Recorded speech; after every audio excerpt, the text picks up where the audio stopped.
Eu vi um comentário uma vez de um diretor de televisão, uma grande televisão, que me disse: olha, ator é pavão, é só assobiar pra ele na rua que ele vai querer aparecer. Então, assim, como é que vocês sentem isso? É difícil o ego no meio disso tudo? Porque tem que ter ego, né? Tem que ter ego, quer dizer, todo mundo tem, né? Como lidar claro, com ele, assim, à medida que você... Eu acho que a gente tá sempre com o ego, ou ele tá sendo inflado ou ele tá sendo massacrado, né? Então é árduo, assim, é doloroso nesse sentido. Aquela ideia de que atuar parece fácil, tem dois lados, né, da moeda. Um parece às vezes ser fácil, etc e tal, inclusive quanto melhor ator, mais fácil parece, né? E o outro lado é aquele lado que tem a ver com o imaginário também popular, e através dos serviços de fofoca, dos meios de comunicação, que dizem, não, artistas trabalham muito, né? E aí as pessoas... E eu combato um pouco isso. Eu não posso chegar e sair dizendo aos quatro cantos que nossa, eu trabalho demais, minha vida é muito dura.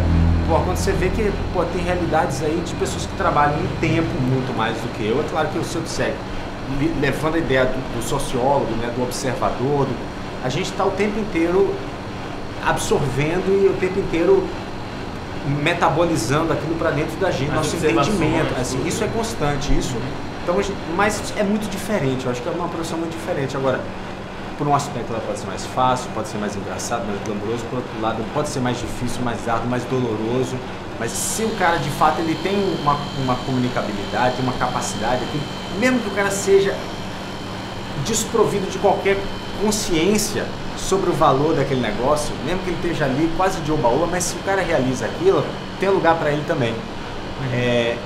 Eu acho que nós somos de um grupo, acho que a máquina acabou de alguma forma reunindo uma turma que tem um propósito meio definido, assim, eu falo, eu sei o que eu quero dizer.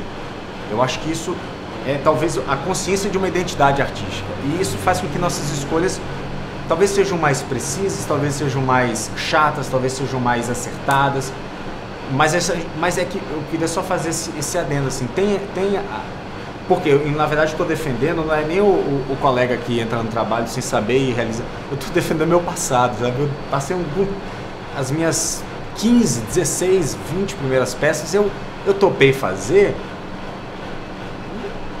lia e dizia legal, mas assim, eu não tinha chance também de dizer não. Eu estava meio, quando você está começando, eu falo, vou fazer, sem dizer assim, o que é que isso modifica de fato, qual é o diálogo que essa peça está realmente propondo com a sociedade. Eu falei, cara, eu não sei, eu acho que está mostrando um pouco, eu não tinha essa consciência tão clara daquilo, eu estava meio expurgando coisas em mim. Ou seja, essa falta de consciência não fazia um artista menor, só fazia um artista diferente, aquele cara alienado desse discurso engajado, digamos assim. Quando eu terminei a minha quinta novela em 5 anos, comecei a achar que eu estava muito aquém do que eu me sinto capaz. E foi um momento que eu parei um pouco a televisão, assim, tive na própria TV assim, um respaldo super bacana. Eu falei, ó, não tá bacana, não tá bom. Para dar um respiro. Eles falam assim, como tá bom, você tá sendo chamado, as pessoas estão agradando. Eu falei, não, posso estar agradando os outros, mas não estão agradando a mim. Isso é difícil, né? Mas é muito bom você chegar e passar por esse momento. Fazer exatamente. Então eu tive esse momento e aí... Avaliar um pouquinho. Aí fui fazer terapia. Fui fazer terapia. Isso foi 2006. Lá se vão 5 anos. E para realmente tentar descobrir o que me motivava. Assim. A partir desse momento, e aí voltando àquilo que a gente falou, a partir desse momento eu passei a resgatar passei a exercitar a minha capacidade de compreender o que me motiva de fato, o que tem significado real para mim. Eu vi o Chico Anísio numa entrevista algum tempo atrás, e ele falou uma coisa muito bonita, ele falou assim, o humor, ele não tem a capacidade, a pretensão de mudar nada, né? Mas ele tem a obrigação de denunciar tudo. E eu acho que o humor ele tem esse lugar aí. O que eu não acho graça é fazer de piada de mesa de bar uma peça. Acho que assim, na mesa de bar, inclusive, eu sou um ótimo stand-upero, né? É mentira? De jeito nenhum. Agora, daí a subir, imagina, somos essa turma da máquina, a gente era uma piada atrás da outra. Mas é que tem muita piada que de fato não tem graça, porque ela, em cima de um palco, ela não é uma piada de mesa de bar. Em cima do palco ela é um discurso.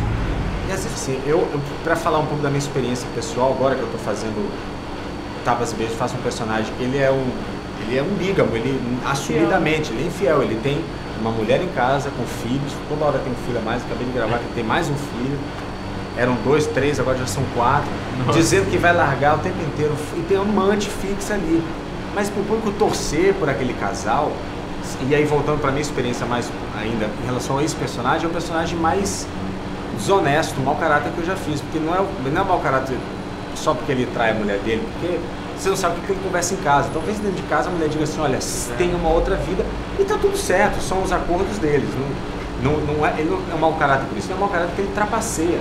Porque ele rouba, porque ele vende produto falsificado, porque ele é um canalha mesmo, ele é escroto, ele sacaneia de fato. E as pessoas riem disso, eu acho que riem no sentido de, é meio libertador você pegar, olhar aquele indivíduo e dizer assim, putz, não sei, eu acho que isso não é que legitima a canalice não, mas é que a gente está tão cercado disso, o tempo inteiro a gente se vê, se não fazendo algo de irregular, a gente se vê na iminência disso, né? Eu acho que tem um pouco essa ideia de que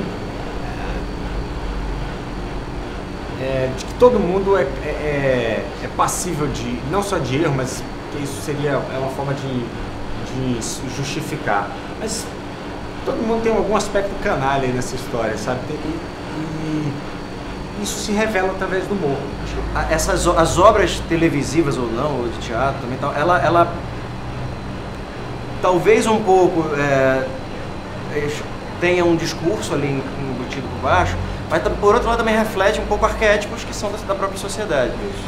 O que eu acho que para que se presta mesmo assim uma obra de dramaturgia na TV e tal, porque aí coloque-se a parte de programas educativos, jornalismo e tal, maneira como se trata a informação e tudo, que isso é uma discussão super ampla, mas eu acho que as obras de ficção, as obras artísticas que veiculam na televisão ou no teatro, em jornal, em cinema, seja lá o que for, ela tem uma coisa lá que a gente já tinha falado lá atrás, que é muito mais, eu acho que uma função de ajudar a processar, a metabolizar os sentimentos, as questões humanas e tal, como a comédia faz através do riso, como as tragédias fazem através é um processo catártico, assim, ajudar a elaborar, assim, porque cada um vai lidar com aquilo que acontece com ele no momento que ele se depara com a obra de arte de uma maneira diferente, assim. Aí pode ser uma coisa pessoal, pode ser que o artista que mais me interesse é quem tenha, porque você falou de clareza de discurso, nem precisa disso. Acho que tem grandes artistas que morreram sem uma clareza de discussão nas coisas que faziam. Mas tinha algo que movia eles, e isso era muito claro, apesar de ser difícil de você definir em palavras, mas que era tem que ter essa coisa que é interna. Eu não conseguiria expressar esse sentimento que eu tenho em relação a fazer teatro, ser artista e tal, expressar ele muito bem.